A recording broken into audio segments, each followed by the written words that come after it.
Renault pour l'Impers, on va faire une nouvelle vidéo de PLO, PLO 50, PLO 100. Alors il s'avère que donc trois tables au début, 4 tables ensuite.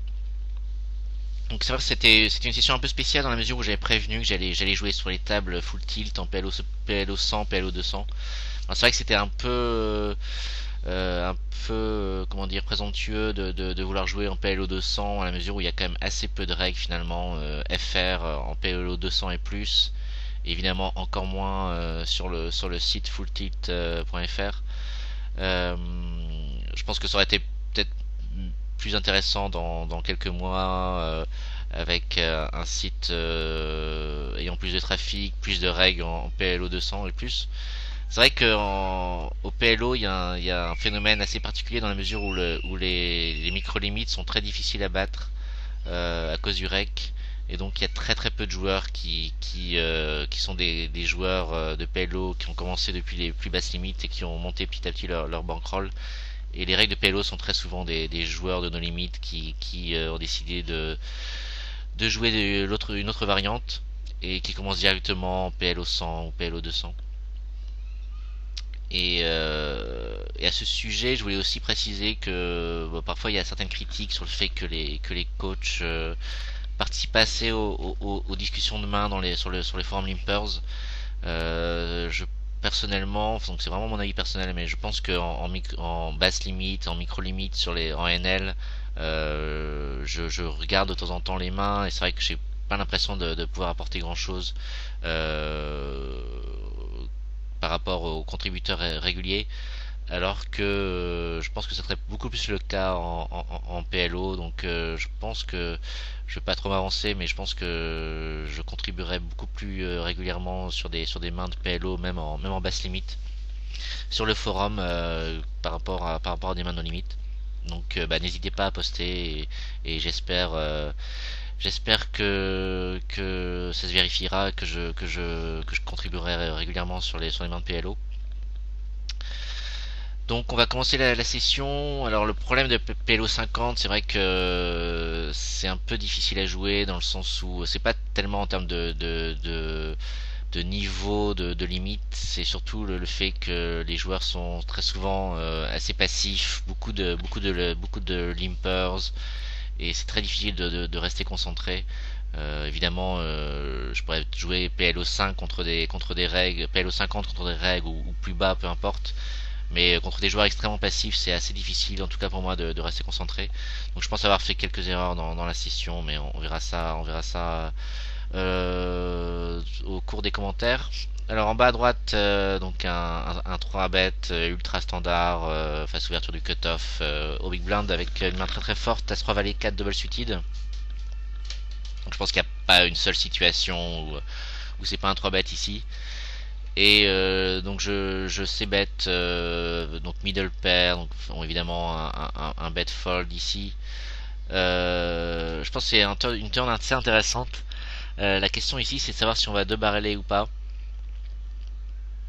Je pense que le problème principal du deux barrel ici c'est de savoir si on veut si on a un aspect protection qui est assez important. Ici il y a très peu de tirage de quinte possible. Je pense qu'on va beaucoup plus souvent barreler, donc avec des mains type deux paires ou brelan contre des joueurs, enfin sur un board qui offre beaucoup de possibilités de quinte qui vont systématiquement folder au turn.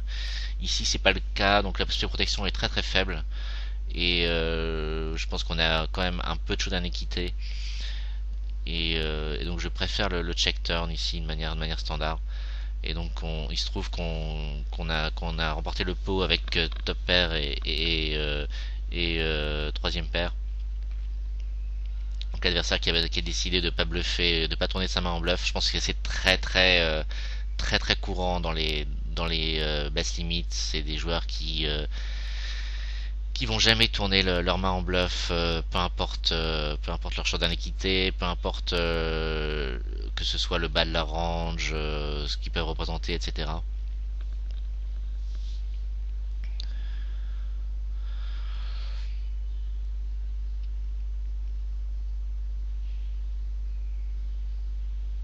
Bon, alors bas à droite, un flat ultra standard avec As-10 4-5. Je pense que c'est pas une main où on a envie de partir à tapis, même contre un joueur qui 3 bet énormément. Je pense que malgré les stack size, on a vraiment, on veut vraiment voir un flop avec ce type de main. Et avec top pair et bottom pair sur un check adverse, je vais barreler ici. C'est une main qui reste vulnérable et je pense que c'est le type de main où les adversaires vont assez régulièrement check raiser avec paire d'as, une simple paire d'as ou ce type de main.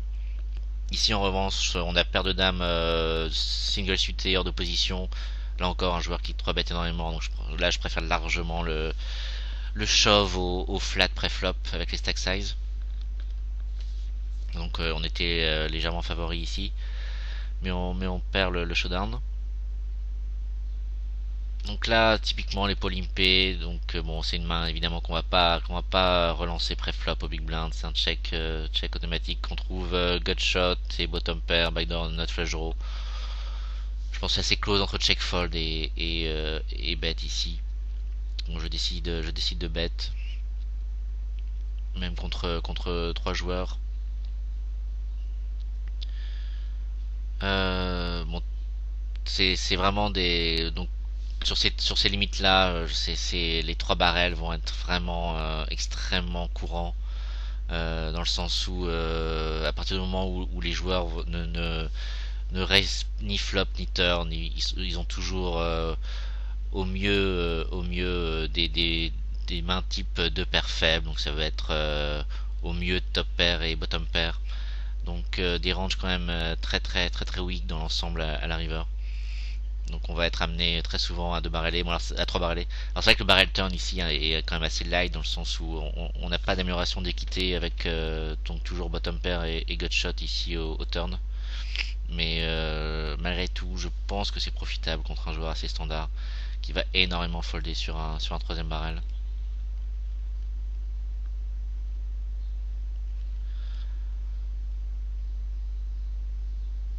Après, contre un joueur ultra CS qui va jamais lâcher de paire dans ce spot, on peut check fold turn évidemment. Alors, dans mon souvenir, je pense pas qu'il y ait énormément de spots intéressants que j'ai moi-même joué.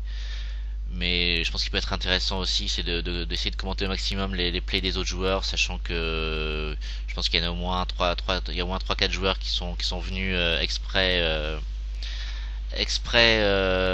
donc pour la vidéo et pour le fait de jouer donc ici avec un coach. Donc j'essaie au maximum de commenter les plays adverses.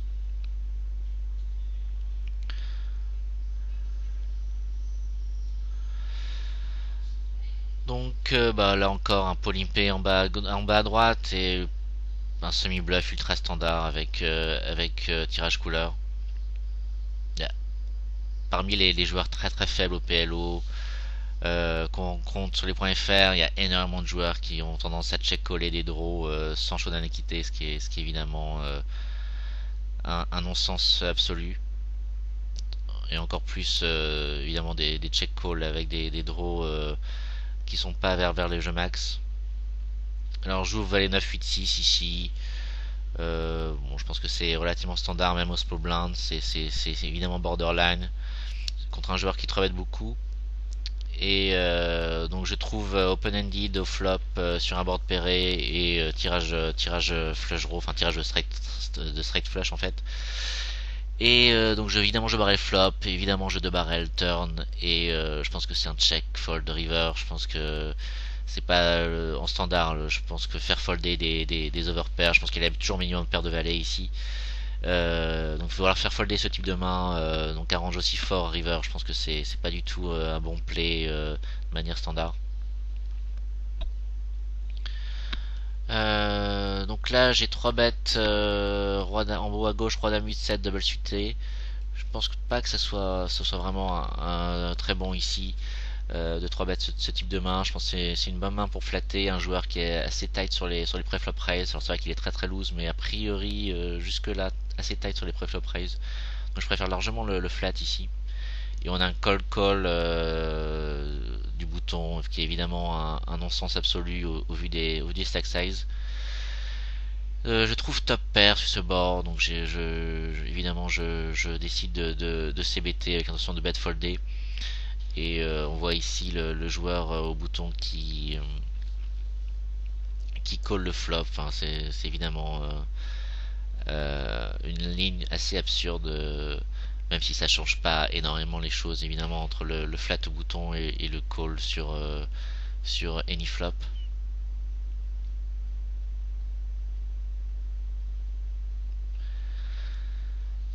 Donc ici j'ai pas vu le, je pense que c'est un Paul Impey là encore, en haut à droite. Donc je vais évidemment checker une main très médiocre ici, 9, 8, 6, 4 avec 3 carreaux. Je donc bet open-ended des middle pairs. Je trouve deuxième note ici au turn. Et je pense que c'est le genre de spot où les joueurs adverses bluffent jamais. Donc je pense que de temps en temps il peut avoir des mains type brelan droit avec tirage curse qu'il a slow plié au flop, mais je pense que très majoritairement il a valet 9. Je pense qu'il n'y a pas de raison de penser qu'il a énormément de mains type bloqueur dans sa range ici après un flat au flop. Donc je pense que c'est vraiment un fold assez standard qui peut surprendre certains joueurs avec les deuxièmes notes ici au turn. Mais je pense vraiment que c'est le type de spot où on peut se permettre de bet folder. Donc ouverture au bouton, je sais bet bottom pair et backdoor flush sur un board relativement dry. Et donc le 9, évidemment une carte qui va toucher énormément la range adverse, donc j'ai décidé d'abandonner ce pot ici. Et il se trouve qu'il avait, je crois, deux paires au flop. Donc j'aurais pu, évidemment, face à sa main en question, j'aurais certainement plus le barreler, le faire folder, mais bon, je pense que face à sa range, c'était assez horrible de vouloir barreler turn ou turn river. Donc voilà, il avait top et bottom pair au flop, donc c'est le genre de main qui va éventuellement folder sur un troisième barrel, mais jamais sur un deuxième barrel. Et je pense que c'est ultra spewy de vouloir de barreler dans ce type de spot.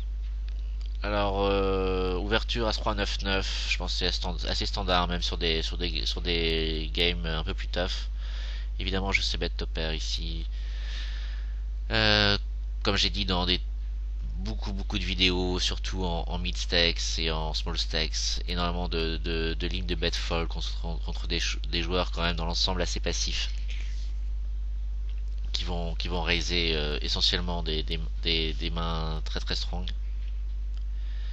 Énormément de mains où on va miser pour value et face à un raise on a un fold assez évident en fait.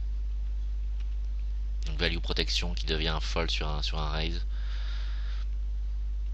Donc là encore une main où on trouve bottom pair et backdoor 9 flush draw. Donc je pense que là encore c'est un c-bet où on risque d'abandonner pas mal de cartes sur pas mal de cartes au turn. Donc typiquement c'est une main, voilà, le valet c'est une main qu'on va jamais barreler ici.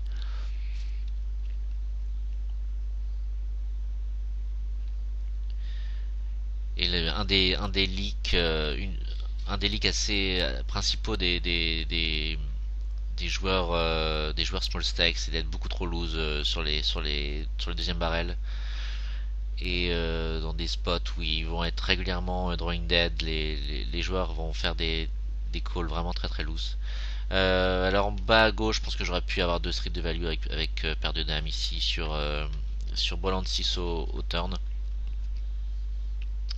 Évidemment, j'ai checké pré-flop et j'ai décidé de check coller au flop. Là encore, l'aspect important, c'est le peu assez peu de besoin de protection et une main quand même assez marginale. Et je pense que sur le 6 turn, j'aurais pu avoir de strict de value. Les gens quand même même en PLO ont du mal à folder des foules.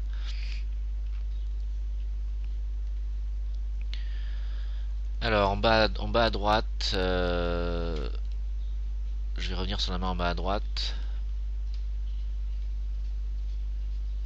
couverture automatique, une main très forte au bouton, 19-8-6 double suité. Flat du small blind qui est bon, lui je sais qu'il est venu jouer cette session après avoir vu les posts sur Twitter ou Facebook.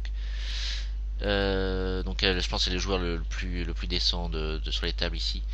Alors je sais bet top pair et we flush draw. C'est un spot où on peut éventuellement check back et sachant que on pourra supporter un deuxième barrel sur énormément de cartes au turn, et qu'en revanche on devra bet folder sur un check raise au flop. Malgré tout, je pense qu'il y a quand même pas suffisamment de bluff raise dans sa range en standard pour qu'on préfère une ligne de bet fold, pardon, de check back au flop plutôt que de bet fold.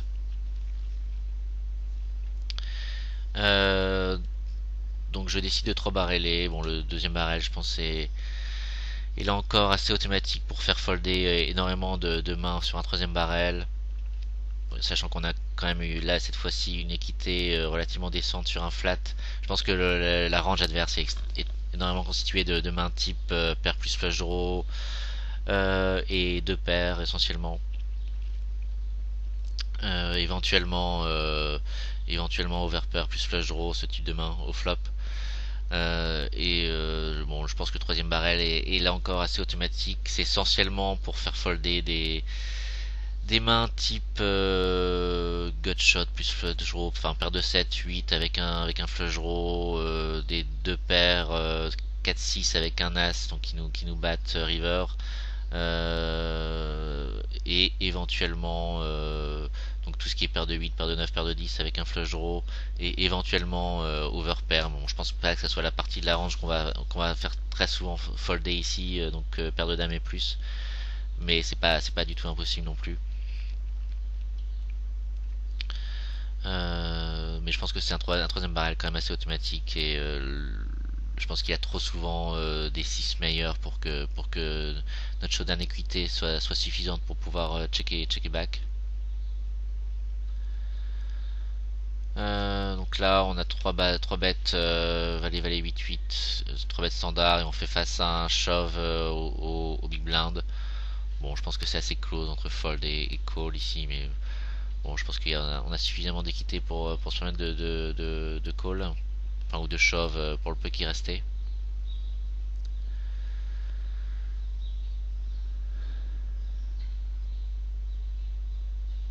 Donc là, défense assez standard, As-3, 10-6. Je pense que c'est une main relativement moyenne pour 3BT. Ici on a un spot relativement close entre barrel river et check back avec le peu de showdown équité qu'on a. Le problème, je pense, c'est que l'adversaire a très souvent des quintes dans sa range qu'il aura du mal à folder. Et je pense que le bluff, c'est essentiellement pour bluffer des mains type deux paires hands. Mais bon, je pense que le bluff est relativement spewy. Et il est pas impossible non plus qu'il ait des flushs dans sa range. Je pense que beaucoup de joueurs à ces limites-là ont aussi très souvent tendance à checker back des tirages moyens de couleur.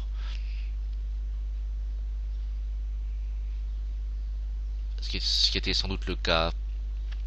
Je pense qu'il a 100% une couleur ici, sachant que c'est pas le genre de joueur qui va value fine, et comme on l'a vu, il tourne quasiment aucune main en bluff, aucune main faite en bluff, et il a toujours des mains faites sur ce board. Spot de bet fold ultra traumatique avec donc top pair, gutshot, etc.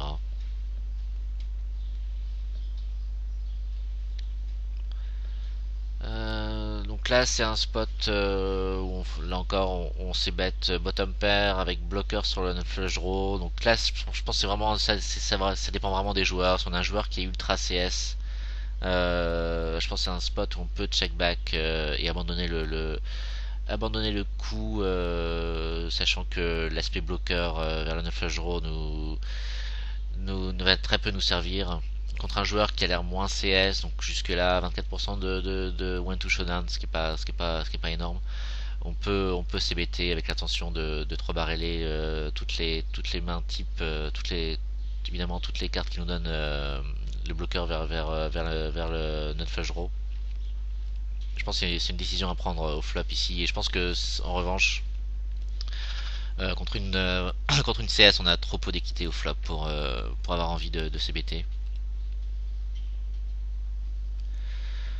On va les 7-2 au bouton, je pense que c'est une main quand même qui reste très moyenne, je décide de folder au bouton ici. Enfin, c'est un joueur qui a une range assez forte de pré-flop raise a priori.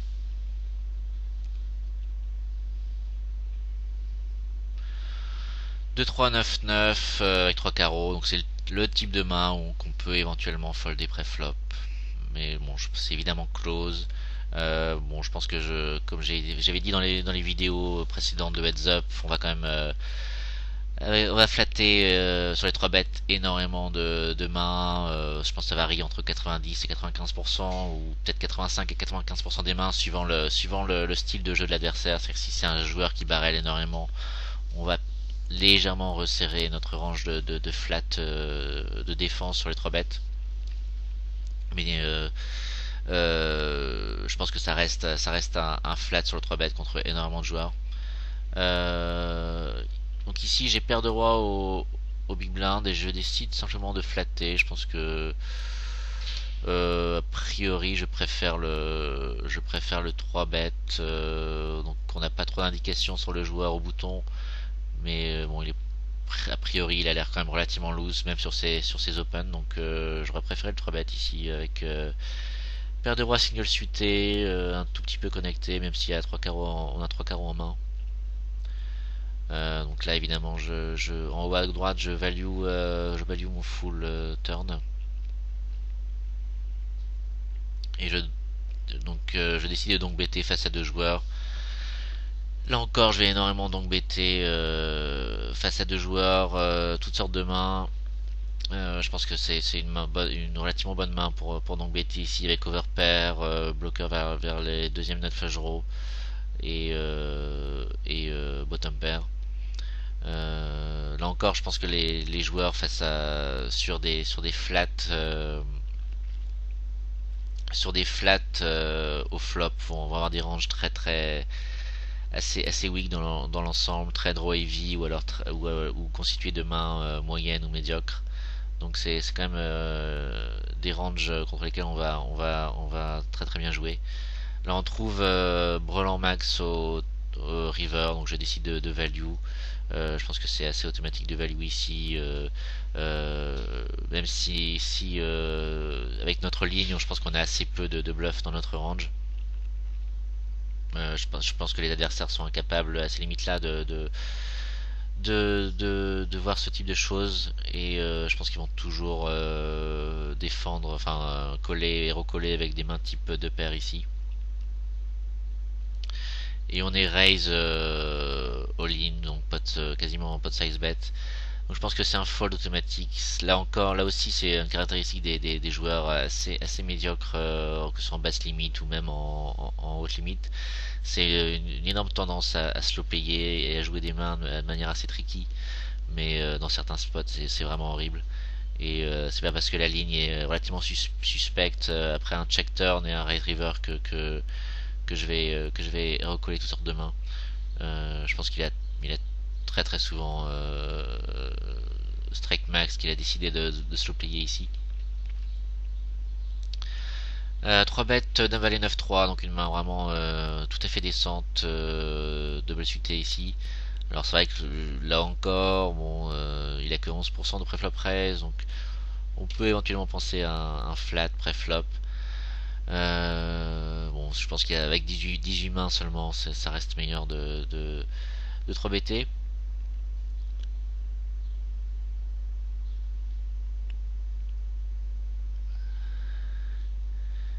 Et juste en bas à droite, je pense que la main est là encore ultra standard. Donc face à un limp, là encore hors de question de relancer une main très faible pré-flop dans les blindes, et je donc bet avec open-ended et tirage de flush médiocre. je suis flat au cutoff, je décide de check call. Je pense que là encore c'est assez standard, surtout au vu du sizing. Je pense que bon, c'est pas un sizing qui est très très bluffy, mais ils peuvent très bien miser des brelans de ce type-là, des flushs inférieurs et éventuellement bluffer avec des wraps qui ont miss. Et j'aurais typiquement foldé sur un barrel river, sauf si le sizing était très faible.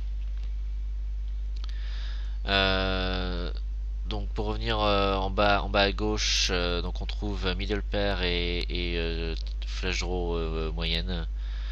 Donc je décide de check ici. Euh, je pense que c'est un spot où on est face à trois joueurs. Je pense pas avoir suffisamment d'équité pour enfin, ce sera vraiment un spot où je bet folderai. Je serais obligé de bet folder ici.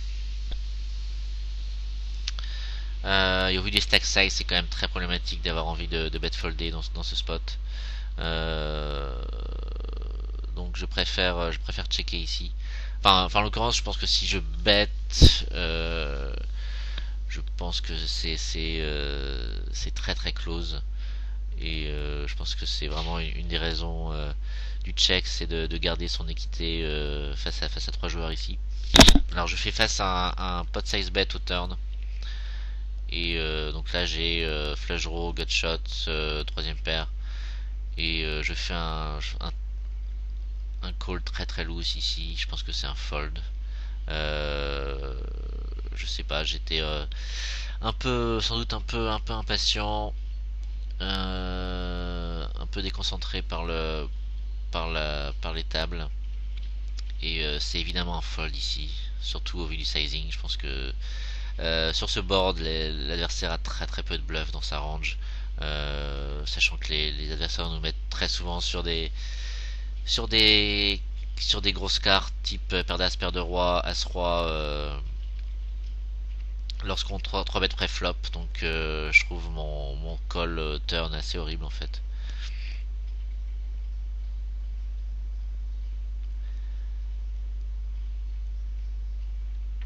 Alors en haut à gauche, donc j'ai ouvert de manière standard 5, 6, 7, 9 ici au hijack.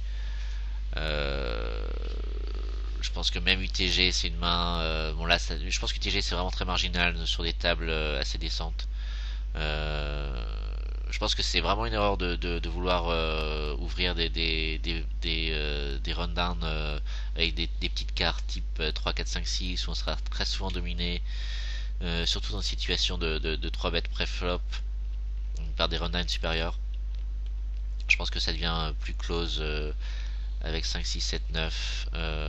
Évidemment, ça sera systématiquement une ouverture si c'est double SUT. Donc j'ai CBT mon wrap ici. Euh, donc mon gros wrap, mais avec une présence de flush draw. Euh, Là, je décide de check turn. Je pense que là encore, c'est assez close entre deux barrels et check fold. L'intérêt du deux barrels, c'est essentiellement pour faire folder tous les tirages de quinte, et ainsi que bottom 2. Mais je pense que c'est un spot où l'adversaire a trop souvent touché turn, et il a trop souvent un 10 en main ou une couleur. Et je pense pas que ce soit un spot où on a envie de barreler en bluff avec une équité assez faible sur un call turn. Donc je préfère le check fold ici, alors que sur un 2 de carreau par exemple, j'aurais largement préféré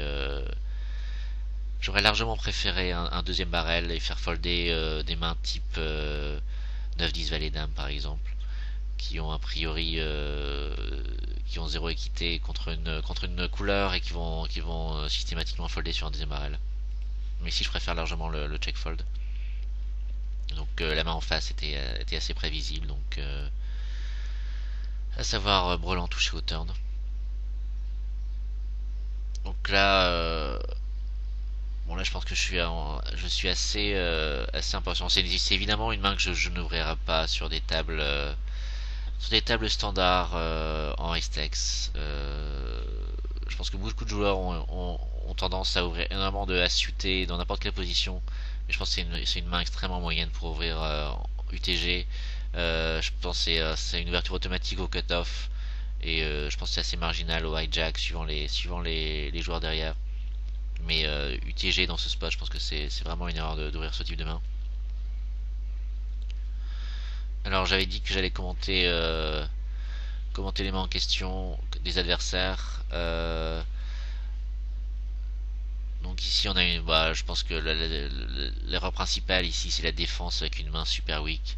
4, 5, 8, 9 avec 3 carreaux, je pense que c'est un fold au big blind dans ce spot évidemment. Après le reste de la main est quand même relativement standard. Donc bet pot avec un gros wrap et face à Brelan Max.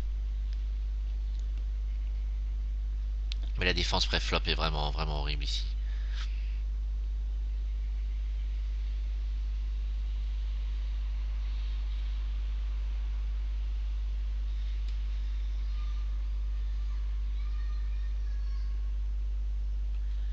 Alors en bas à droite, je fais un call un peu suspicieux. Bah, déjà, on peut revenir sur cette main. Je pense que je suis un peu spewy à ce moment-là de la session. Donc je check back avec 0 quitté.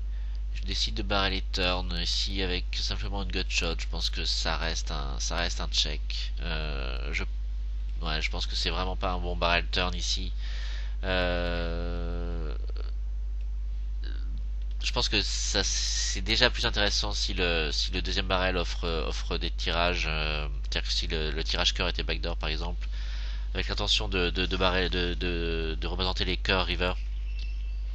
Mais malgré tout, je pense que c'est vraiment un check ici et que c'est d'une part c'est un board qui touche quand même pas mal la range adverse de défense, même si c'est un joueur qui est a priori trop loose dans ses défenses hors de position. Ça reste quand même un board qui touche pas mal les ranges de défense. Et donc simplement une gut shot qui est pas vers le jeu max. Je pense que c'est un check turn évidemment. Même si là en l'occurrence j'ai obtenu un fold ici.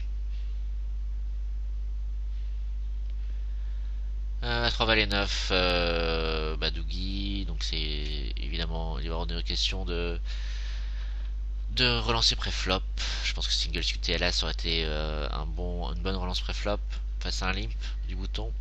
Là, je donc bet, donc gutshot vers jeu max, top pair, et je suis min raisé, donc typiquement en basse limite ou par des joueurs très faibles, c'est le min raise est synonyme de main très moyenne.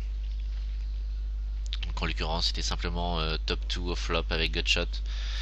Donc j'ai décidé de flat le mid-range. Je pense que c'est quand même ultra standard quand même avec en plus gutshot vers le jeu max. Donc énormément de problématiques de sizing chez les joueurs faibles, donc des sizings pas du tout équilibrés et qui n'ont vraiment pas de sens. Ouverture de standard 1973. Je trouve top 2 ici sur un flop assez dry. Euh, je- J'aime bien le raise flop ici. Je pense que on a quand même une main relativement vulnérable. Évidemment, on va chauver quasiment toutes les turns. Je pense qu'il y a que l'as si on décide de flatter, de slow player, il y a que last turn où on va éventuellement folder ou éventuellement réévaluer river sans chauver au turn. Mais sur toutes les autres cartes, bon, sauf peut-être le 6, 8, on va chauver turn. Là encore, entre raise flop et raise turn, ça dépend du profil adverse. Là, j'ai très peu d'infos sur le joueur en question, donc a priori, j'ai plutôt pensé qu'il a une range assez perdasse orientée sur un 3 bet pré-flop. et donc j'aurais beaucoup plus tendance à 3 bêtes, enfin raise flop directement, sachant que c'est un board où les joueurs vont quasiment jamais fold une paire d'as, une overpair. Évidemment, l'autre aspect, l'autre aspect très important, c'est les habitudes de barrel. Est-ce qu'il de barrel énormément ou est-ce qu'il s'ébête énormément? Euh, et on va évidemment décider en fonction de ça. Je pense que c'est aussi en termes d'équilibre de range important de raiser avec des mains fortes ce type de board assez dry et pas seulement des mains type paire plus tirage de quinte, wrap, etc. Donc je pense que c'est assez important aussi d'avoir des bonnes mains faites dans ce type de spot. Donc j'aime bien le raise flop contre un joueur qu'on connaît pas. Donc évidemment, malgré le 5 turn, avec en plus flush draw qui vient, je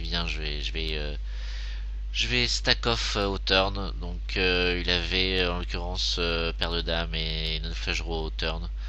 Donc le flat au flop est évidemment assez horrible. Bon après le donk bet turn est évidemment standard, mais le flat au flop est vraiment pas bon. Même si j'aurais une range constituée de wrap, en termes d'équité, il est très très loin derrière. Et j'aurais aussi des mains type de paires dans ma range, donc contre lesquelles il est très mal.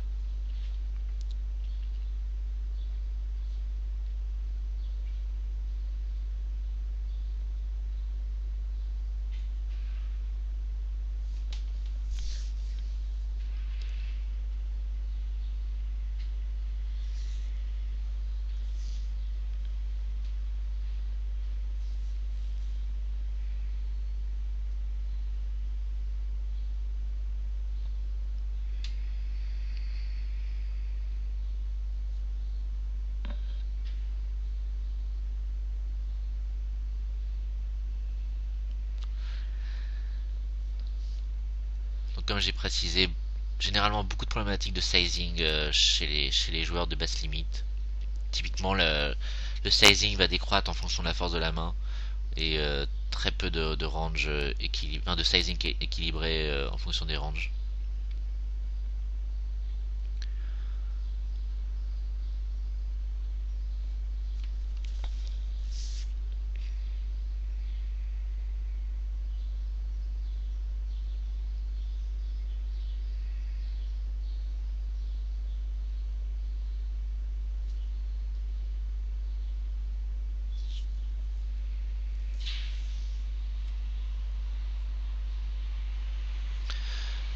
Donc ici je trouve gutshot flop. Je pense que ça reste un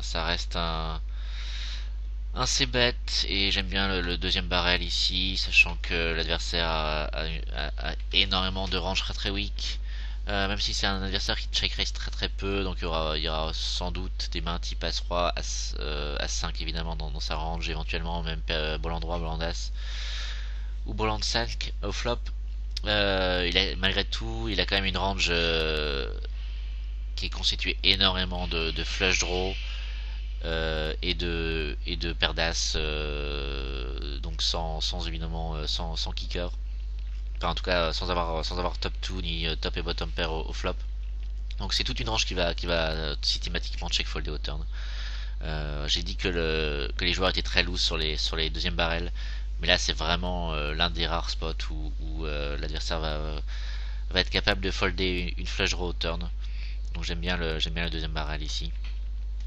Après c'est sûr que le c-bet est relativement close avec simplement une gut shot comme équité sur un flat adverse.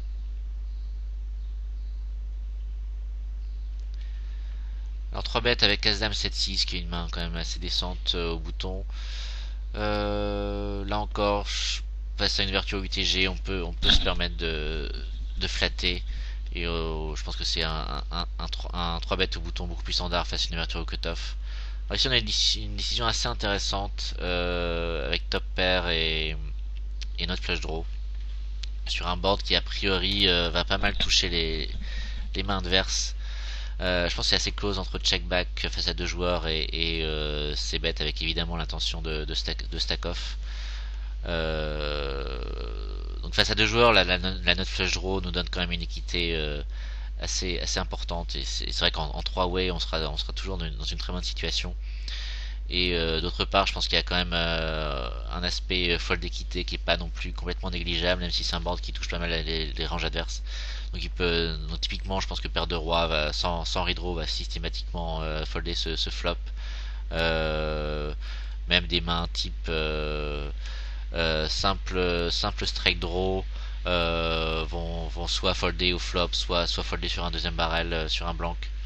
Donc je pense que ça reste un bon c-bet ici, même si on va régulièrement faire face à top 2 brelan ou même quinte max au flop. Et il y a certaines situations, je pense, où on va aussi dominer la range de stack off. Donc ça peut être par exemple 10 valet roi à pique. Donc 10 valet roi avec deuxième tirage de couleur. Avec par exemple avec as dame et enfin avec roi dame par exemple, donc top pair et tirage couleur vers le deuxième jeu max, j'aurais checké back et je pense pas que ça soit vraiment close du tout, mais ici je pense que ça reste un bon c-bet. Alors étonnamment les deux joueurs en face fold, ce qui est très très étonnant sur ce board. Et j'ai du mal à voir surtout le range de call du 3 bet au small blind de la part de Tiramisu. Peut-être des mains type double paire.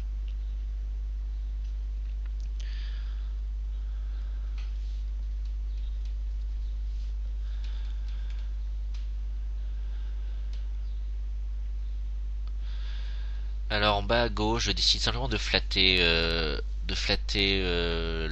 l'Isolation Raise au bouton de Tony Doo. Je pense que c'est vraiment un call 3 bet standard contre énormément de joueurs, surtout des règles Ace-Tex full stack. Bon, ici il se trouve que l'adversaire était short stack. Je pense que call 3 bet a un intérêt dans le sens où beaucoup d'adversaires vont avoir tendance à flatter le 3 bet et nous donner pas mal de fautes d'équité malgré les stack size sur pas mal de flops. Mais l'intérêt du flat aussi, c'est de jouer multi-way avec une main vraiment qui joue très très bien en multi-way. Donc je pense que les deux lignes sont assez closes en fait. Là, je décide de check coller. En l'occurrence, j'aime pas le check call ici au flop. Je pense que c'est un check shove vraiment obligatoire. Avec top pair et redraw vers des mains type de pair. Je pense qu'il y a quand même suffisamment de mains dans la range adverse qui ont complètement miss le flop, qui vont bet fold ou contre lesquels on va être en flip. Donc je pense qu'il y a vraiment pas d'hésitation et c'est un check shove au flop.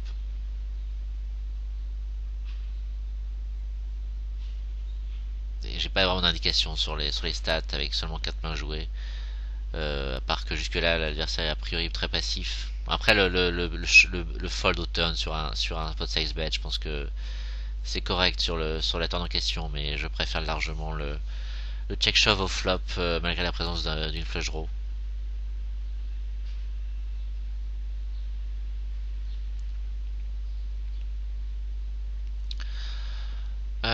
Je pense qu'on va s'arrêter là ici pour cette vidéo. Juste dernière main en haut à droite où je complète face à un ligne du bouton et je flatte le raise depuis les blindes. Je pense que c'est un spot où on peut pas vraiment folder, sachant qu'on a la meilleure position relative et que très souvent on sera dans des situations où le préflop raiser va s'ébêter, sachant que c'est un joueur qui s'ébête énormément en plus. L'adversaire au bouton va raiser relativement light et on va pouvoir stack off avec un monstre derrière. Donc je pense que c'est un spot où on peut jamais folder quoi que ce soit si on n'a pas fait si on a complété pas trop librement au Small Blind. Alors je trouve une flush très très moyenne ici. Donc quasiment enfin oui c'est même la flush, la low flush en fait. Euh, donc là une ligne extrêmement bizarre de l'adversaire, donc pot size bet et check turn et mi-pot river. Je décide de fold. Je pense que c'est une ligne où l'adversaire est toujours en value. Il a fait une sorte de pot control au flop. Alors après c'est vrai que le pot size bet sorte de pot control au turn. Alors après c'est vrai que le pot size bet au flop n'a vraiment aucun sens. Pour ça, je l'ai dit maintes fois dans les vidéos, mais on veut avoir un sizing qui permet d'avoir beaucoup de bluff dans sa range. Donc un sizing plus faible, sachant qu'on peut largement builder le pot plus tard dans la main sur les streets suivantes. Donc je décide de fold ici. Je pense que c'est peut-être un call, sachant qu'il n'est pas impossible qu'il décide de value moins type nut straight ici. Vu les cotes offertes. Mais bon, je pense que c'est quand même très très close. Je vais m'arrêter là pour cette vidéo. Je vais peut-être faire une deuxième partie. Je pense que je vais quand même regarder s'il y a pas mal de spots intéressants. J'ai pas trop envie non plus de faire énormément de vidéos de PLO 50 avec pas mal de limpers. Mais voilà, si vous étiez dans cette session, j'espère que vous avez apprécié la vidéo et si vous n'y étiez pas non plus, j'espère que vous avez aussi apprécié. Donc à très bientôt sur les forums, sur d'autres vidéos et comme j'ai précisé au début de la vidéo, n'hésitez pas à poster des mains de PLO en basse limite et j'essaierai vraiment d'y répondre au maximum. Donc voilà. À très bientôt. Bye bye.